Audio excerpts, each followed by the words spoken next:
Il-problemi fit-tul li qed jaħkmu l-edukazzjoni, ir-rata għolja ta' early school leavers, studenti li ma jiksbux il-ħiliet biex jirnexxu fid-dinja moderna u nuqqas kroniku ta' edukaturi mhux qed ikunu indirizzati f'dan il-budget.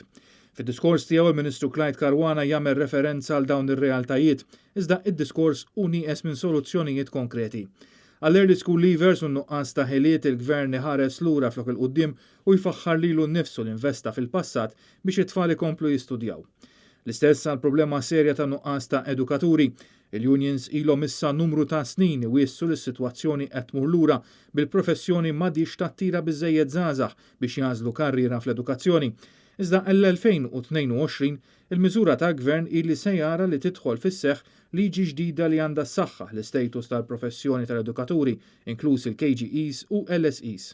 Li mhux qed jingħad iżda u li ninsabu ftit xhur jekk mhux ġimgħat bogħod minn elezzjoni ġenerali u bħalma jiġri fi tmiem kull leġislatura kull abbozz jispiċċa fix-xejn max-xogħliment tal-Parlament.